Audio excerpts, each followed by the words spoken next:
청취자 여러분 안녕하세요. 신나는 8월이 시작됐습니다. 나와 당신 그리고 우리 모두가 장애를 이해하고 싶을 때, 그리고 장애에 대해 함께 이야기 나누고 싶을 때 만나고 싶은 사람들, 한국장애인개발원과 함께하는 팟캐스트 당장 만나의 진행자 신홍윤입니다. 네, 신나는 8월이라고 얘기를 했는데 네. 전혀 신나지 않게 인사를 한 것 같아요. 그랬어요? 예, 약간 진짜? 느낌은 네. 한겨울에 인사드리는 것이 약간 그렇게 약간 따뜻한 느낌. 예, 인사를 드렸었는데 네, 한번 해보세요. 네, 제가 어디 가자. 신나는 8월에 맞춰서 네. 제가 한번 인사를 네. 드려보도록 하겠습니다. 여러분 안녕하세요. 신나는 8월에 인사드리는 당장 만나의 진행자 이현학입니다. 어떻나요? 저 9월에는 힘내서 한번 가보겠습니다. 네네. 현아씨 올 여름에 뭔가 변한 네. 거 없으세요? 올 여름 진짜 이렇게 한창인데 여름맞이 변신? 이런 거? 여름맞이 변신 딱히 제가 뭐 특별한 변신은 없었던 것 같고, 제가 봐도 그런 거 같아서 한번 여쭤봤어요. 네. 똑같은 거 늘 똑같은 거 그냥 한결같이 지냈던 것 같은데 네. 그러면은 홍윤 씨는 올 여름 변화가 있으셨나요? 저도 크게 변한 건 없는데 한국 사회 장애에게 정말 큰 변화가 있었습니다. 네. 우리가 아직 인지하지 못하지만 정말 네네. 큰 변화가 뭔지 느낌 오시죠? 네, 저도 그건 아주 크게 변화했죠. 그니까요. 네. 우리 7월부터 우리 대한민국 장애 당사자 삶에 아주 큰 변화가 일어났잖아요. 바로 네. 장애 등급제 폐지가 그것입니다. 네. 지난 30년간 한국 사회에서 장애인들을 지원하는 모든 그 제도적인 어떤 바탕이 됐다라고 생각되는 장애 그랬죠. 등급제가 올 7월로서 폐지가 됐는데 참 만감이 좀 교차하더라고요. 맞아요. 근데 홍윤 씨는 좀 어떠세요?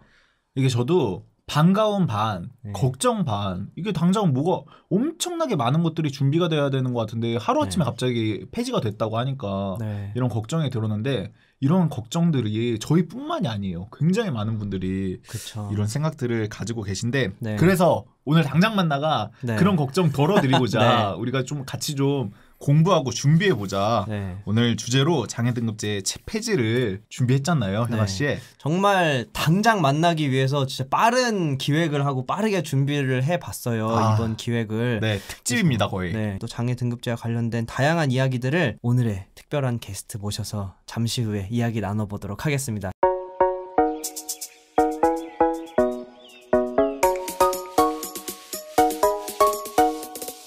네, 오늘의 게스트 소개해드리겠습니다. 당장 만나와 만나주신 8번째 손님, 보건복지부의 정순길 서기관님 모셨습니다. 네, 어서 오세요. 박수로 맞이하도록 하겠습니다. 안녕하세요. 서기관님. 네, 서기관님. 네, 셀프 네. 박수까지. 네, 지금. 오늘 멀리서 와주셨는데 진심으로 감사드립니다. 예, 세종에서 와주셨잖아요, 그죠? 예, 그렇습니다. 저 같은 경우는 정말 장애 등급제 폐지 그냥 듣기만 했는데 이런 분야의 지식이 없는 정말 장애 당사자로서 저는 여기 앉았고요. 우리 홍윤 씨는 이런 행정 제도와 이런 것들을 공부하고 관심이 많은 장애 당사자로서 제가 공부를 정말 네. 오랜만에 좀 했습니다. 저희 두 명의 저희 컨셉을 가지고 서기관님께 많은 질문과 의문들 그리고 의견들을 전달해 보려고 하는데요. 예. 잠깐 지금 너무 압박을 너무 이렇게 아니에요. 우리 자기소개 먼저 부탁드려도 될까요? 안녕하세요. 저는 보건복지부 장애인 정책과의 장애 등급제 폐지 업무를 담당하고 있는 정순길 서기관이라고 합니다. 장애 등급제 폐지와 관련된 일들을 하신다고 하셨는데 그것과 관련해서 서기관님은 또 어떤 일들을 담당하셨고 또 부처는 또 어떤 일을 하게 된 건지 간략하게 설명 좀 부탁드릴게요. 저는 보건복지부에서 근무하고 있고 이제 보건복지부에서 근무하면서 사회복지 분야에서 계속 일을 해오고 있습니다. 이번 정부 바뀌면서부터 장애인 정책과에서 장애 등급제 폐지 업무를 이제 전담으로 맡아서 총괄하고 있고요. 구체적으로는 법령 정비라든가 각종 복지 지원 기준 개편, 그리고 전산 시스템 개발, 전달체 개편 이런 전반적인 것들을 진행도 하고 총괄도 하면서 업무를 수행하고 있습니다. 서기관님 앞서 말씀드린 대로 저희가 오늘 장애 등급제 폐지에 대해서 이야기해보려고 오늘 이렇게 좀 모시게 된 건데, 1부에서는 기본적인 행정적인 변화 사항들을 좀 소개해보는 Q&A 비슷한 시간을 좀 가져보려고 하고요.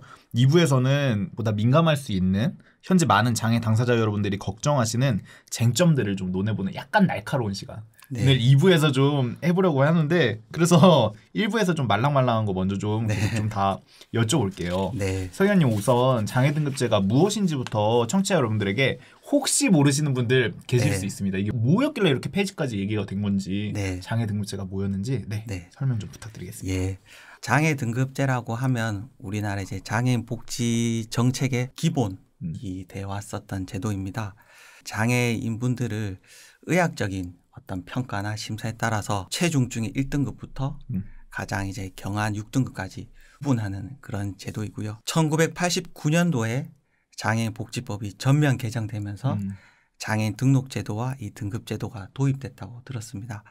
그 당시는 이제 어떤 장애인 분들에게 지원을 하려고 해도 누가 그 정책 대상자이고 얼마만큼을 지원할지에 대한 어떤 기준이나 그런 행정의 기반이 전혀 없던 그런 시기에서 복지 대상자를 정의하는 단계, 그 단계가 일종의 장애인 등록 제도가 될 수 있겠고요.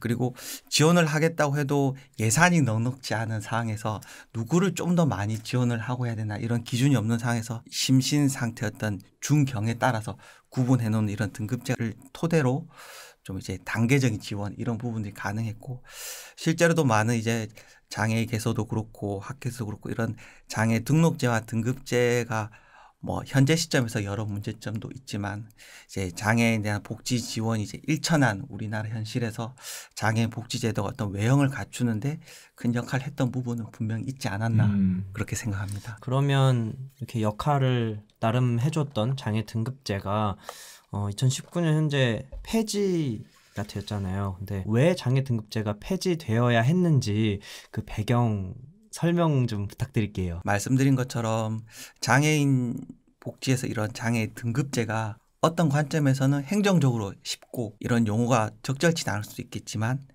복지 제도를 관리하기 용이한 측면은 분명히 있었던 것 같아요. 그런데 이제 장애인에 대한 정책 이런 부분이 우리 사회가 빠르게 변화하면서 장애인 정책에 대한 관점, 장애인을 바라보는 그런 패러다임도 빠르게 변화왔다고 생각합니다. 그러면서 특히 한 2000년대 후반 이후로 정책의 방향이 기존의 보호나 재활의 관점에서 지역사회 자립이라든가 자기 결정권 존중 이런 방향으로 변화해 왔습니다. 그런 방향에서 보면 장애인분들이 이제 지역사회에서 살아가기 위해서 필요로 하는 지원이라든가 어떤 제도가 굉장히 개인마다 천차만별일 거라는 생각이 듭니다. 다양한 서비스들을 다양한 욕구를 가진 장애인분들에게 지원을 해줄 때 종전의 그런 획일적인 단순한 6등급의 등급제 이것이 바람직한 매칭 기준이냐에 대해서는 계속 의문이 제기됐던 것 같습니다. 내가 어떤 소득 분야에 더 많은 지원을 필요하면 소득 수준을 봐서 지원을 해주고 활동에 더 사회활동이 필요하면 활동이 얼마만큼 제약되는지를 봐서 복지 지원해 주는 것이 바람직한데 그냥 단순히 6등급으로 분류한 이 기준에 따라서 복지 지원들이 가는 것이 과연 합리적인가 하는 문제부터 당사자 개인을 에 대해서 어떤 사전적으로 이분은 1급이고 6급이다 이렇게 매기는 것이 과연 바람직한가 하는 측면에서도 계속 문제가 되어 왔던 것 같습니다.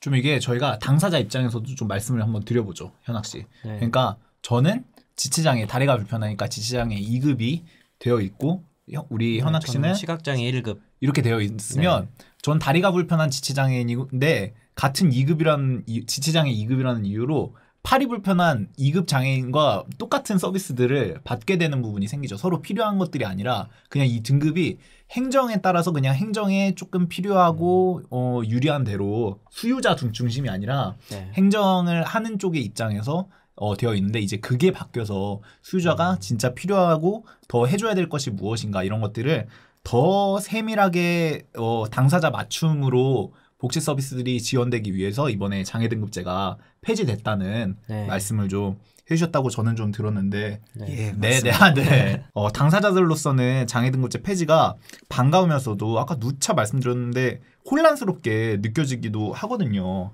이게 평생 받아온 서비스가 이거였는데 이게 바뀌니까. 그래서 서기환님 이게 7월부터 바뀐 장애 등급제 폐지 내용을 간략하게 설명을 좀 우선 부탁을 좀 드려보겠습니다. 크게 세 가지로 변경되는데요. 첫째는 장애인 등록 제도, 두 번째는 서비스 지원 기준, 그리고 끝으로 서비스를 전달하는 제공하는 전달 체계 이렇게 크게 세 가지 파트에서 변경을 했고요. 첫 번째 등록제 쪽에서는 장애인을 등록하는 그 제도 자체는 동일하게 유지됩니다. 다만 이제 1급부터 6급으로 나누던 방식이 두 단계 장애 정도가 심한 장애인과 그렇지 않은 장애인으로 단순화되는 이런 제도 개편이 한 가지 있고요. 그리고 이렇게 등급 기준이 종전의 절대적인 기준에서 방금 말씀드린 두 단계로 좀 상대화 이렇게 좀 완화되면서 실제 어떤 현물이나 현금 서비스를 지원할 때는 별도의 종합조사, 종합적인 심사를 통해서 지원하게 됩니다. 이 부분이 서비스 지원 기준에 관한 부분이고요. 끝으로 전달체계 관련해서는 기존에는 등급이 있으면 읍면동 주민센터를 갔을 때 그분이 가지신 어떤 욕구나 이런 부분에 대해서 큰 사실 관심이 없었죠. 네. 그리고 또 순환보직 공무원분들이 전문성도 갖기가 어려웠죠. 그러다 보니 그분이 가진 등급이 뭔지 그리고 기초수급자인지 차상인지 사실 요 정도만 판단해서 지원이 가는 문제가 있었는데 이제는 등급이 없어졌거든요. 그러니까 전달 체계도 좀 더 등급이 아닌 그 장애인 당사자 여건이나 가구를 좀 더 세밀하게 보겠다는 이런 방향으로 개편이 진행됩니다. 제가 아까 초반에도 말씀드렸던 것처럼 저는 이 관련 분야의 지식이 없는 그냥 장애 등급제가 폐지됐대. 그러면 내 생활은 어떻게 달라지는 거야? 이런 생각 가지고 계신 분들을 좀 대변하는 역할을 제가 맡았는데 그래서 제 주변에도 많이 궁금해하시는 부분 중에 하나가 이거거든요. 그러면 장애 등급제가 폐지가 됐는데 내가 지금 가지고 있는 복지 카드에는 몇 급 무슨 장애인 이렇게 써 있는데 맞아. 그러면은 이제 복지 체계가 달라졌으니까 복지 카드도 다시 받아야 되는 건가? 또는 장애 등급 판정 자체를 내가 다시 받아야 되는 건가? 그것들을 궁금해하시는 분이 계시거든요. 다시 좀 리뉴얼 해야 되는 건지 그것에 관해서도 말씀 부탁드릴게요. 저 아직 안 바꿨는데 괜찮은 거죠? 아니에요, 맞죠? 예, 괜찮으십니다. 아, 네. 기존에 이제 장애 등록을 이제 받으신 분들, 그래서 장애 유형이 있고 장애 등급이 있으실 텐데, 이제 그분들은 이제 새롭게 장애 판정을 받으실 필요는 전혀 없고요. 이번에 7월 1일부터 개정된 장애인 복지 법령에 따라서 종전에 1급부터 3급의 장애인분들은 장애 정도가 심한 장애인, 4급부터 6급의 장애인분들은 그렇지 않은 장애인으로 이제 그 자격이 법적으로 자동으로 전환됩니다. 그래서 별도로 받으실 필요는 없고, 그리고 등록증 같은 경우에도 기존에 아마 등록증에 1급, 2급 이렇게 기록돼 있으실 텐데 기존에 1, 2급 같은 경우가 이제 7월 1일 이후부터는 심한 장애인으로 인정되기 때문에 새로 받으실 필요는 없고, 이제 아마 이제 장애 등급 판정 유효기간이 있으신 분들이 있으실 거예요. 그래서 이제 7월 1일 이후에 그 유효기간이 도래해서 장애 등급을 재판정을 받게 되시면 그때는 이제 변경된 제도에 따라서 장애 정도 심한 장애인지 심하지 않은 장애인지로 이제 두 단계로 판정이 되고 새로 발급받으시는 이제 복지 카드에도 그렇게 용어가 기록돼서 나가게 될 예정입니다. 그러면은 이전에는 저희가 병원에 가서 의사 선생님 진단을 받고 등급을 받았잖아요. 그럼 이제 새로 바뀌는 체계에서는 저희가 병원을 가지 않아도 되는 건가요? 그렇지는 않습니다. 그 기존의 장애인 등록제와 등급제에서 심사하던 프로세스는 동일한데 이제 예를 들어 병원에 가서 의사 진단서를 발급받을 때도 이제 의사 선생님께서는 종전에 1급부터 6급에 해당하는지 여부를 판정한다면 이제는 변경된 기준에 따라서 심한 장애인지 심하지 않은 장애인지에 대한 최소한의 의학적 심사는 진행을 한 이후에 이제 장애인 등록이나 정도 판정이 진행되게 됩니다. 그러면 서의사님 그 각 병원들별로 그 기준의 점에 대해서 안내하는 자료들이 다 받게 된 건가요? 각 병원들이? 그러니까 어디 심하지 않은 장애인과 심한 장애인들을 나누는? 네, 그렇습니다. 바뀐 기준은 이제 진단서를 발급해주는 의원 병급에 동일하게 안내가 진행됐고요. 그리고 그 기준들이 어떤 뭐 내부적인 지침이나 그런 것이 아니고 장애인 복지법 시행 규칙에 장애 정도 심한 장애인의 기준, 심하지 않은 장애인의 기준들이 쭉 열거가 돼 있기 때문에 그 기준에 따라서 공적으로 판단되게 됩니다. 제가 생각하기에 이번 단계적 폐지의 핵심은 장애인 서비스 지원 종합조사 아까 말씀해 주셨던 이 종합조사일 것 같은데 이 서비스 지원 종합조사가 무엇인지 또 어떻게 달라지는 건지도 좀 설명을 좀 부탁드려보겠습니다. 이 서비스 지원 종합조사는 사실 지난 정부에서부터 장애인 복지 제도를 이제 등급을 폐지할 때 어떤 새로운 대안으로서 계속 오랫동안 논의돼 왔던 개념이고요. 2017년 12월에 국회에서 장애복지법이 개정이 되면서 용어가 공식적인 법적 용어로 서비스 지원 종합조사라는 용어가 들어왔습니다. 그래서 조금 뭐 비하인드 스토리라고 할지 해주세요. 네. 국회에서 이제 법안 심사를 진행하면서 이 법적 용어에 대해서도 의원님들 사이에 말이 많았습니다. 용어를 뭘로 할 것인지에 대해서. 그래서 그 당초 이제 발의된 법안 내용은 서비스 지원 종합조사가 아니었는데 네. 이제 용어 하나하나에 대해서 이제 말씀을 해주셨어요. 서비스는 무엇을 뜻하냐. 지원은 좀 그렇다 치고 싶다고 쳐도 종합조사란 무엇을 뜻하냐. 가까이 법적 용어가 정확해야 되기 때문에 그 당시 법안 심사에서 참 논의되기로는 이 서비스라고 할 때는 장애복지법 이 규정 밑에 이제 어떤 서비스가 해당되는지 쭉 열거가 됩니다. 활동 지원, 거주시설 입소, 그리고 그 보조기기 지원, 그리고 또 시행령의 응급안전 서비스 규정이 되는데 이런 서비스들을 지칭하는 용어고요. 그래서 이런 개념적으로 얘기하면 일상생활 지원, 데이케어 분야에 관한 서비스를 뜻합니다. 이 서비스를 지원하기 위한 종합조사인데 종합이라 할 때 종합은 이제 의학적인 심사뿐만이 아니고 욕구, 사회활동, 가족 특성 등을 포괄적으로 본다는 의미에서 종합이라는 말을 쓰게 됐어요. 그래서 어떤 특정한 서비스를 지원을 할 때 단편적인 측면만 보지 말고 그 개인이 이 서비스를 정말로 필요로 하는지를 좀 두루두루 살펴서 지원을 하겠다는 의미에서 좀 길지만 서비스 지원 종합조사라는 용어가 새롭게 들어왔습니다. 법적으로는 이런 용어가 들어왔고 아마 이제 지난 정부부터 이 등급을 대시하는 새로운 기준에서 이 종합조사라는 말이 용어는 다르지만 아마 선진국들에서 많이 이제 그래요? 이제 사용되고 있는 어떤 제도인 것 같습니다. 예를 들어 북유럽이나 선진국 같은 경우는 개인별 예산 제도라고 해서 이제 개인이 필요로 하는 일상생활 지원을 종합적으로 평가를 해서 이제 개인이 일상생활에서 얼마만큼의 지원 시간이 필요한지 총량을 이제 평가하는 그런 방식인데 저희도 당초 이제 종합조사를 도입하는 당시에는 단순히 활동지원 제도 하나가 아니라 활동지원 말고도 우리가 필요한 서비스들이 주간 활동이라든가 뭐 장애 유형별로 필요로 한 지원들이 많이 있거든요. 그런 부분들 종합적으로 묶어서 당신이 이제 일상생활에서 얼마만큼 지원이 필요한지를 좀 총량을 보겠다라는 의미로 도입된 것이었고요. 그러다 보니까 이제 종전의 인정조사와의 좀 차이라고 하면 종전의 인정조사는 활동지원 시간만을 산정하기 위한 조사 방식이었습니다. 그렇죠. 인정조사가 뭐냐면요. 청취자 여러분. 우리가 현물전 아까 말씀해 주셨던 여기서 얘기하는 현물전은 활동지원 서비스가 좀 이렇게 될 수 있는데 활동지원 서비스를 받게 될 때 공무원분들이 오시는 거죠. 각 가정에 이렇게 오셔서 체킹을 하시는 거죠. 이거 뭐 가능하십니까? 현학 씨 혼자 세수 되십니까? 약간 뭐 이런 식으로 혼자 옷 입을 수 있습니까? 약간 이런 식으로 체킹을 해서 검사를 하게 되는 게 인정조사였는데 예, 맞습니다. 그랬는데 이게 서비스 지원 종합조사로 바뀌면서요, 서기관님. 네. 이전에는 뭐 현물 지원을 받을 때 이렇게 왔었던 건데 지금은 그러면 모든 장애인들이 서비스 지원 종합조사를 좀 받아야 되는 건지 각 가정에 또 공무원분들이 오시는 건가요? 종전의 인정조사와 동일한 방식으로 진행은 됩니다. 그래서 네. 이제 요 서비스를 신청하시면 공무원분 정확하게 말하면 국민연금공단에서 이 업무를 위탁받아 하시는 맞아, 그랬죠. 예, 네. 공단 직원분들이 이제 가정을 방문해서 1시간 남짓 정도 이제 면담을 진행하게 되시는데요.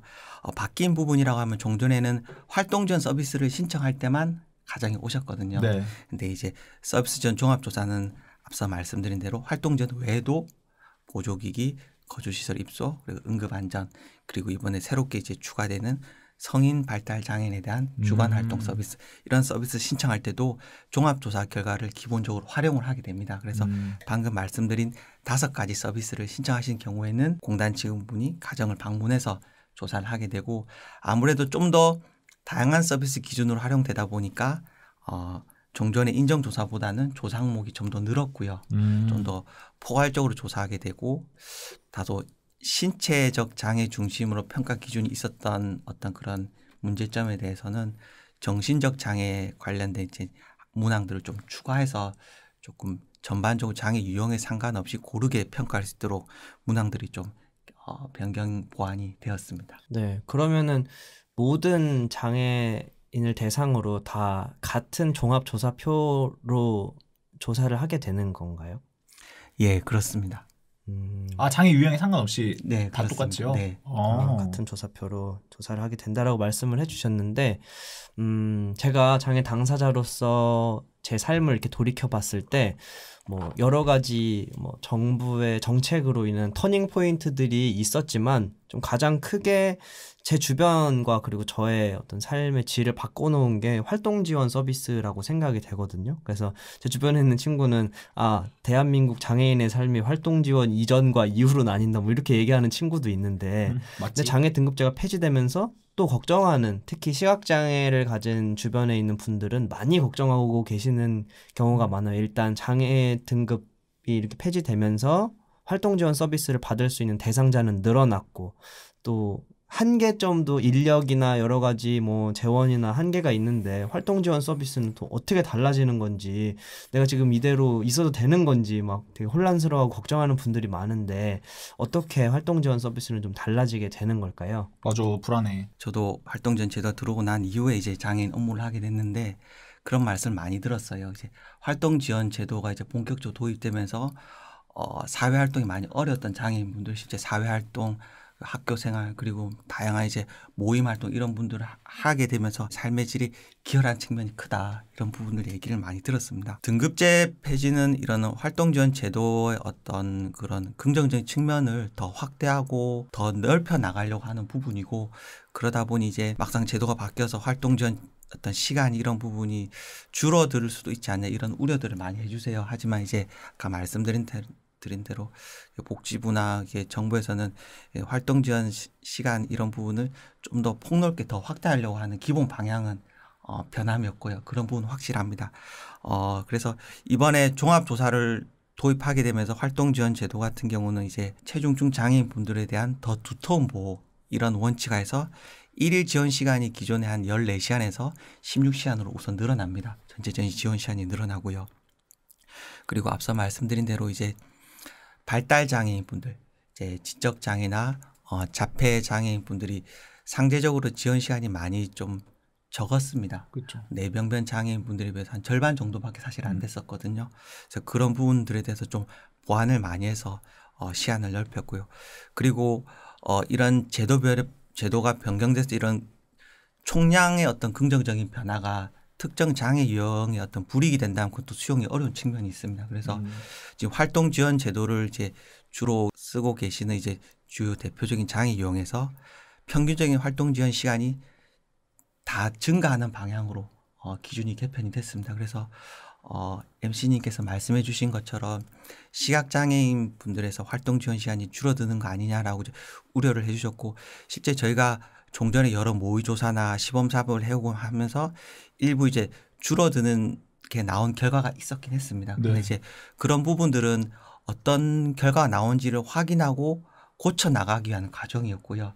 지금 최종 시행되는 내용은 모든 장애 유형에서 고르게 지원 시간이 늘어나고, 다만 이제 말씀해 주신 것처럼 평가하는 기준이 바뀌면 뭐 평균적으로 전체 평균이든 유형별 평균이 지원 시간이 늘어나지만 그 안에서는 개인별로는 9명이 늘어난다고 해도 1명이 줄어드는 경우가 발생할 수 있습니다. 그래서 저희가 실제 이걸 모의 적용을 해봤을 때 전체 10명의 장애인 분들이 있다면 한 2명의 장애인 분들은 새로운 기준을 평가했을 때 지원 시간이 좀 감소되는 것으로 그렇게 모의 적용 결과에서 나왔었어요. 아, 진짜요? 네. 그래서 그런 부분에 대해서는 저희가 이미 제도 시행하기 전에 관계 부처들과 협의를 해서 제도 개편 취지는 바람직하지만 제도가 변경되는 과정에서 당사자 아무 변경이 없는데 시간이 변경이 줄어드는 부분은 수용성이 없다, 그렇게 판단을 해서 혹시 이제 말씀드린 10명 중에 2명 정도 해당하는 지원 시간이 감소하는 부분에 대해서는 경과 조치를 통해서 향후 3년 동안 종전의 지원 시간을 계속 유지하기로 했습니다. 그래서 이 종합조사 도입으로 해서 기존의 지원 시간이 줄어드는 경우는 거의 없다고 보시면 될 것 같고요. 다만 저희가 100명 중에 한 5명 정도, 한 5% 정도는 심신장애 상태가 변경되거나 가구 환경이 변경돼서 조정되는 경우는 있을 겁니다. 그런 경우는 저희 제도에서도 이제 독거가 변경되거나 하는 경우에는 똑같이 기존 지원 시간을 유지해 줄 수는 없거든요. 그런 경우만 조정돼서 저희가 시뮬레이션 해본 결과로는 이제 한 5% 내 정도로는 지원 시간이 좀 조정될 여지는 있다. 그렇지만 나머지 이제 다른 상태와 전혀 변경이 없음에도 불구하고 제도의 개편으로 인한 지원 시간 감소는 전혀 없도록 하겠다. 이런 경과 조치를 마련해 놓은 상태입니다. 서현님 아까 말씀해 주셨던 시간이 주는 예시로 들었던 2명 시간이 줄어드는 2명의 경우는 좀 유형이 좀 특정되는 경우인가요? 이를테면 뭐 장애 유형이 다르다든지 아니면 뭐랄까요?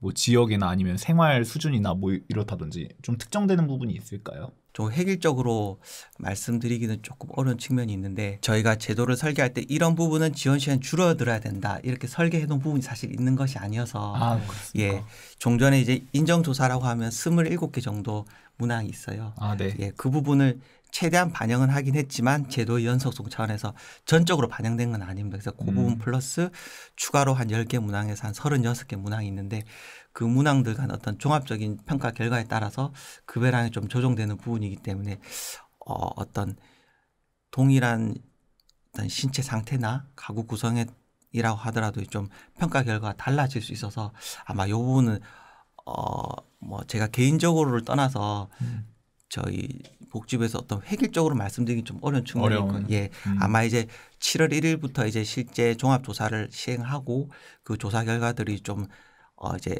나오기 시작하면 그 결과들을 토대로 좀 분석이 되지 않을까 생각됩니다.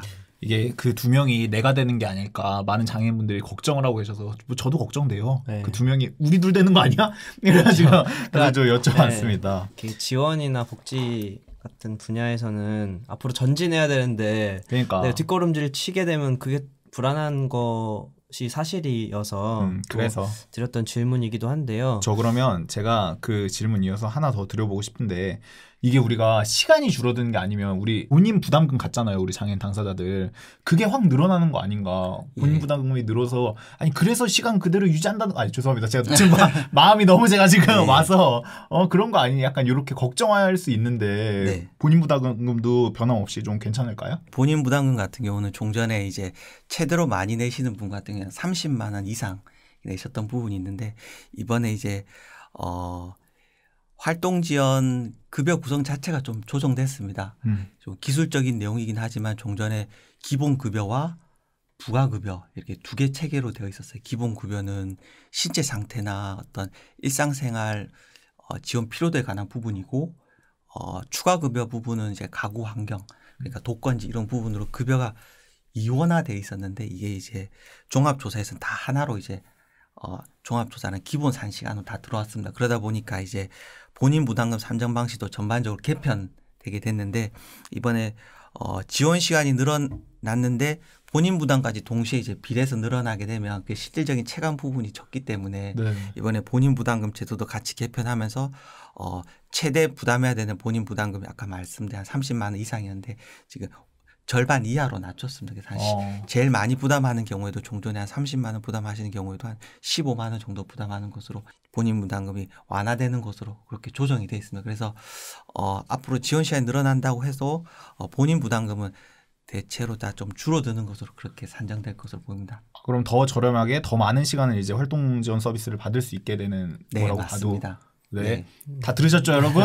네. 네. 근데 아까 이번에 제도를 조금 변경하고 시행해 가려는 이 과정 속에서 장애 여러 협의체들의 목소리도 이렇게 반영했다라고 얘기해 주셨잖아요. 근데 또 일부 장애 당사자들은 그 협의체가 도대체 어디에 있는 어떤 협의체와 그 협의체를 고른 기준은 도대체 무엇인지 의문을 제기하는 분들도 계실 수도 있으니까 여기서 협의체 구성은 또 어떤 식으로 진행이 됐는지도 한번 설명해 주시면은 이해에 도움이 될 것 같아요. 활동지원 제도와 종합조사의 제도 개편 내용을 논의하기 위해서 이번 정부 들어서 장애 등급제 폐지 민간 협의체를 이제 따로 구성을 했었습니다. 여기 이제 구성된 민간협의체는 장애인 법정단체는 지금 한 35개 정도 있고 그 외에 이제 임의단체도 다양한데 민간협의체는 연합회 2곳 한국장애인 총연맹 그리고 연합회 그렇게 해서 2군데 단체에서 들어오셨고요. 그리고 또 이제 임의단체이지만 등급제 폐지를 위해서 이제 광화문 지하도에서 이제 오랜 시간 농성해 오셨던 전국장애인 차별철폐연대 전국장애인 부모연대 이렇게 네 군데 단체에서 처음에 들어왔습니다. 그 이제 단체를 구성하게 된 배경은 실무적이고 구체적인 제도 내용을 논의를 해서 방안을 초안 우선 만들어야 되는데 사실 모든 장애인 단체, 그 유형별 단체가 사실 다 함께 실무 논의를 하기에는 좀 현실적인 어려움이 있었습니다. 그러다 보니 저희가 아까 말씀드린 양대 연합회를 중심으로 단체들을 모시고 참석하신 장애인 단체에서 추천해 주시는 교수님들 중심으로 이렇게 저희가 소규모로 논의를 진행을 했고요.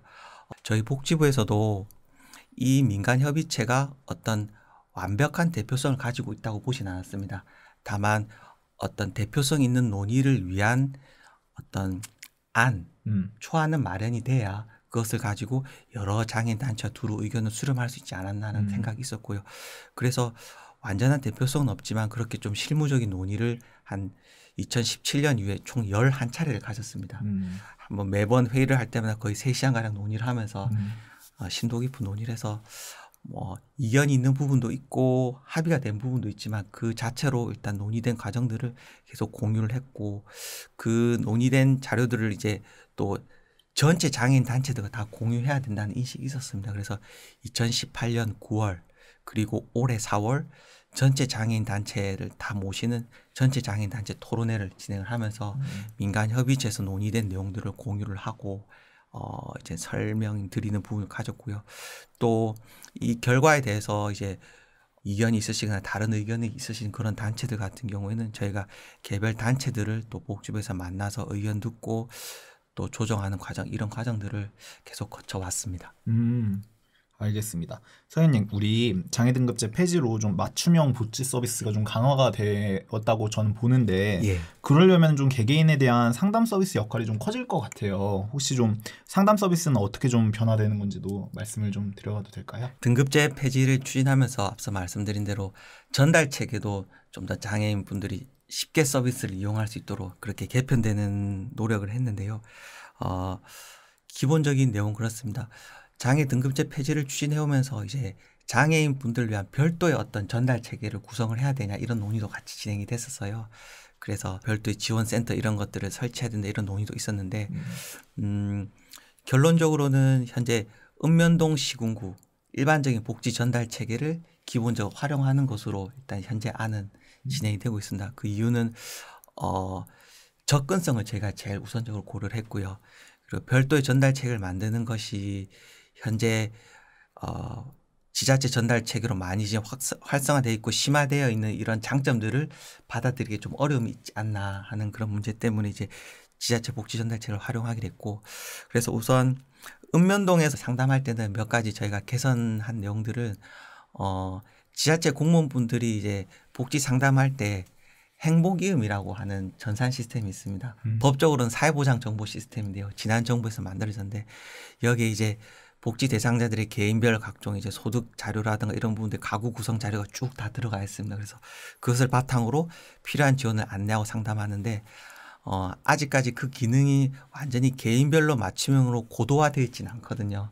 근데 그런 작업들을 복지부에서 이제 진행하고 있는데 이번에 장애인 복지 대상자분들을 중심으로 제일 먼저 우선적으로 시스템을 기능을 구현을 했습니다.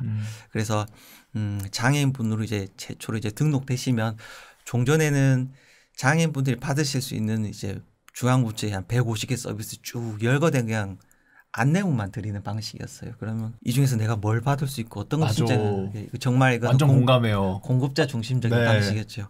근데 이제 등록되실 때 서비스 안내문이 나갈 때는 장애인 유형, 장애 유형, 그리고 장애 정도, 그리고 가구 구성, 그리고 연령 이거에 맞춰서 안내문이 좀 맞춤형으로 개별적으로 이제 그 장애인 당사자분의 성함이 들어가 있는 안내문이 나가게 됩니다. 그런 부분을 통해서 조금 이제 그런 어려움이나 이런 부분들 좀 최소화하려고 하고요. 그리고 누락 서비스 안내라고 해서 지금 장애인 연금에 그 누락 서비스 안내 기능이 있어요. 신청을 했는데 소득 기준이 높아서 탈락을 했다. 그러면 이제 사후적으로 공적 자료를 확인해서 소득 기준이 떨어졌다. 그러면 다시 받으실 수 있습니다. 안내드린 제도가 있거든요. 그 제도가 이번에 활동지원 제도에도 확대됩니다. 그래서 활동지원 같은 경우도 이제 가구 구성이 독거나 이런 부분이 아니다가 독거로 전환됐거나 이제 같이 이제 가족 구성원들이 일을 하게 돼서 집에 혼자 있어야 되시거나 하는 이런 공적 자료들이 확인이 되면 본인이 신청하지 않더라도 직접 우선적으로 먼저 지자체에서 연락을 드려서 이런 부분 더 많은 지원 시간이 가능하니 신청을 하십시오. 이런 부분이 나가게 될 겁니다. 좋다. 그런 네. 부분들이 있고요. 또 찾아가는 상담을 지금 2010년 이후로 이제 읍면도에서 맞춤형 복지팀이라는 곳에서 이제 위기 가구들을 방문하고 계신데 주로 기초수급자에서 탈락하신 분들 그래서 이제 생계가 조금 막막하신 분들을 주로 찾아갔었어요. 그러다 보니까 장애인분들을 찾아가는 경우가 많이 없었어요. 다양한 장애 유형이 있고 특히 또 발달 장애인이나 정신장애인 같은 경우 지자체 공무원분들이 좀 막연한 거부감이나 두려움 같은 어려움이 좀 있었어요. 그런 부분들에 대해서 좀 찾아가는 비율 같은 게 너무 낮아서 이번에는 이제 발달장애인 지원센터나 장애인 복지가 아니라 동행해서 방문 상담할 수 있도록 기준을 만들었습니다. 그래서 좀 순환보직의 지자체 공무원분들 찾아가더라도 좀 충실하고 전문성이 있는 상담이 진행될 수 있도록 그런 기준을 만들었고요. 기존의 복지 전달 체계를 이용하기 때문에 큰 변화, 체계의 변화는 아니지만 기존의 접근성을 기반으로 장애인분들의 특성이나 어려움을 좀 더 고려할 수 있도록 그런 부분들을 전산적으로나 민간기관과 연계나 이런 부분에서 좀 더 보완을 했습니다. 혹시 제도 개편이나 또는 지원 체계 변화에 있어서 아직 이야기 못하신 또 설명해 드리고 싶은 청취자 여러분들께 시청자 여러분들께 이런 부분이 있으시면은 또 말씀해 주시면 좋을 것 같은데요. 크게 바뀌는 부분 중에 말씀 못 드린 부분이 두 가지 간단히 있는데요. 네. 하나는 활동 지원과 관련해서 이제 기존의 지원 시간이나 이런 부분들을 말씀드렸고 했는데 활동 지원이 이제 종전에는 1급부터 3급 그러니까 현재 기준으로 하면 중증 장애인 분들이 신청하실 수 있었는데 이제 7월 1일 이후부터는 모든 등록 장애인 분들이 신청이 가능하시게 신청 자격이 열렸죠. 그래서 이제 경증 장애인 분들이라고 하시더라도 이제 사회 활동이 많으시고 거동이 불편하시거나 하신 경우에는 신청이 가능하십니다. 그래서 읍면동으로 직접 신청하시거나 아니면 전화나 팩스나 포탈 시스템 복지로를 통해서 신청이 가능하시기 때문에 이런 부분을 이제 적극적으로 활용해 주시면 좋을 것 같고요. 두 번째로 이번에 장애인 복지법 개정에 따라서 장애인 전담 민간 협의체가 시군구에 설치되도록 되었습니다. 종전의 지자체 복지 전달 체계에서는 읍면동에서 복지 사각지 대상자분을 발굴해서 시군구에 있는 희망복지지원단이라는 어떤 사례관리 협의체 이제 상정하게 되는데 이 경우에서도 장애인분들은 많이 이제 누락되는 경우가 많았고 주로 이제 저소득층 위주로 이제 발굴이 되었습니다. 그러다 보니까 장애인분들 실제 지역사회 자립을 위해서 필요한 서비스가 공적 지원 외에도 다양하고 일자리라든가 민간 자원이라든가 지속적인 상담 이런 부분들이 많이 필요로 했는데 사실 그런 부분들이 제대로 기존의 전달 체계한테 잘 좀 소외되거나 누락되는 부분이 많이 있었습니다. 그래서 이번에 그런 문제점을 좀 개선하고 장애인분들 특성에 맞는 어떤 자원의 발굴 연계라든가 지속적인 사례 관리를 위해서 시군구에 장애인 전담 민간 협의체를 구성하기로 했고요. 그래서 여기서 정례적인 회의를 통해서 지자체 복지 담당 공무원, 장애인 복지관, 지역의 기관들이 좀 모여서 지역사회에 좀 지원이 필요한 장애인분들을 적극적으로 발굴하고 지원할 수 있는 그런 체계를 만들어 나가려고 합니다. 그렇군요. 장애 등급제 폐지에 대해서 단계적 폐지에 대해서 저 오늘 많이 알아가는 것 오늘 같아요. 그 리액션은 준비를 하신 거예요. 네, 오늘 배우는 날이기 때문에 네네. 그렇군요.